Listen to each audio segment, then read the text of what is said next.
आइए हम प्रार्थना करेंगे। प्रभु जी, हम आपके वचन पर ध्यान करेंगे। आप हमसे पूरा बात करें और प्रभु आज का वचन तेरी तरफ से हो। आप सबसे प्रभु आशीष देना, सबको अपनी अगुवाई में लेकर चलना। और प्रभु जी, हम तेरे धन्यवाद यीशु के नाम मांगते हैं, आमीन। प्रभु का वचन देखेंगे जो यहाँ पाया जाता है। पहला तीमुथियुस उसका पहला अध्याय उसकी 15 आयत पे हम ध्यान करेंगे।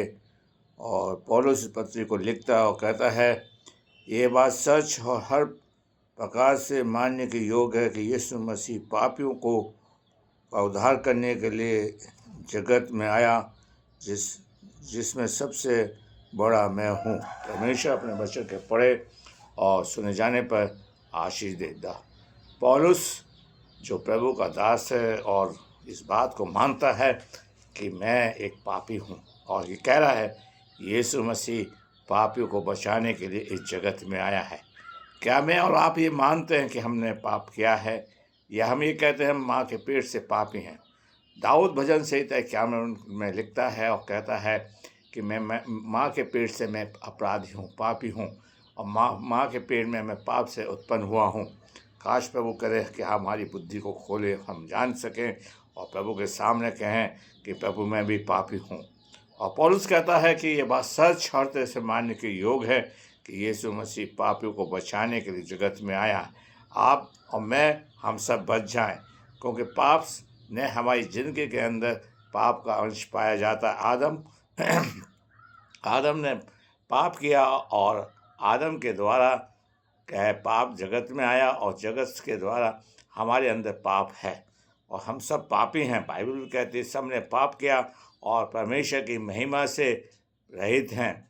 अगर हम यूहन्ना की पुस्तक उसका पहला अध्याय उसकी 29वीं आयत को पढ़ें तो भी यूहन्ना लिखता, देखो जगत का मेमना सब पापों को उठाए ले जाता है।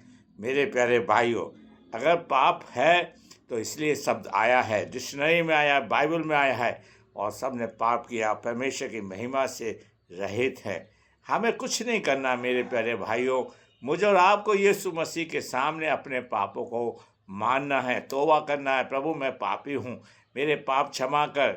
मेरे प्यारे भाइयों बहनों, प्रभु का वचन हमें सिखाता है। प्रभु जी वो डाकू को देखिए भाइयों बहनों, जो डाकू अपने प्रभु से कहता है कि जब तू अपने राज में आए तो मेरी सुधि रखना। दूसरे डाकू को डांटता फटकारता है कि हम अपने पापों की सज़ा मान रहे हैं। सबसे पहले मसीह भाइयों को सबको अपने पापों को मानना है, प्रायश्चित करना है, तौबा करना है, प्रभु से कहना है प्रभु जी मेरे पाप क्षमा करिए, प्रभु जी मुझे अपने लहू से धो दिए।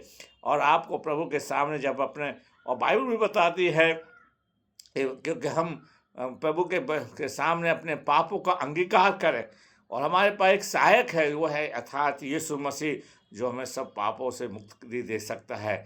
और सच में यीशु मसीह खुद कहते हैं मैं तुम्हें इसलिए आया हूँ कि मैं तुम्हें बहुतायत का जीवन दूँ, पाप से छुटकारा मिल जाए, आपको मुझे मिल जाए मेरे प्यारे भाइयों बहनों, ताकि परमेश्वर हमारे पाप क्षमा कर सके।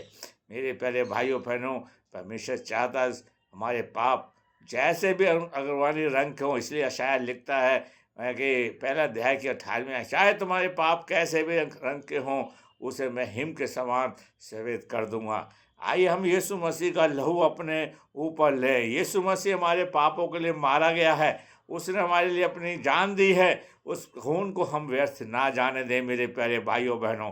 प्रभु यीशु मसीह का वचन हमें बताता है, पौलुस हमें बताता है कि सब क्या प्रभु यीशु मसीह सब ने पाप किया। और पौलुस लिखता है, यहाँ पर लिखता है ये बात सच हर तरह से मानने के योग्य है कि यीशु मसीह पापियों को बचाने के लिए आया है। पर हमें बचाए, हम सब पापी, हमें बचाने के लिए आया है और उद्धार पाए। मेरे प्यारे भाइयों बहन, प्रभु ने जकई से कहा कि इस घर में उद्धार आया है। मेरे प्यारे भाइयों बहनों, इस बात को मानिए कि हम सब पापी हैं। अगर हमने बपतिस्मा ले लिया और हमने पापों को नहीं माना तो हम बचाए नहीं जाएंगे मेरे प्यारे भाइयों बहनों। हमें तौबा करनी है प्रभु जी। इसलिए योएल भी लिखता है कि हम अपने पापों को मान लें, और अपने कपड़ों को नहीं पहले तो अपने हृदय को, ताकि प्रभु हमें शुद्ध करे। अपने यीशु मसीह का लहू हमें सब पापों से शुद्ध करे। और कहता है, सब पौलुस कहता है, एक्सेप्ट करता है कि मैं सबसे बड़ा पापी हूँ। जबकि वो फरीसी है बाइबल का सिखाने वाला, वो भी अपने पापों को मानता है। प्रभु आपको आशीष दे इस वचन के द्वारा, और प्रभु आपके घर में खुशहाली जीवन लेकर आए, और प्रभु जी आपको बहुत सी आशीष से भरपूर करे, सारे दुखों को दूर करे। आइए हम प्रार्थना करेंगे। प्रभु जी हम तेरा धन्यवाद देते हैं इस वचन के लिए जो हमने सुनाया है। पिता सब सुनने वालों को आशीष दीजिए, मुझे भी आशीष दीजिए, और प्रभु के घरों से सारे दुखों को, सारी बीमारियों को, परेशानियों को, जो भी संकट है सबको दूर करें, उन्हें खुशी जीवन दे प्रभु जी, और हम अपने पापों का तौबा कर सकें। यीशु के नाम मांगते हैं, आमीन।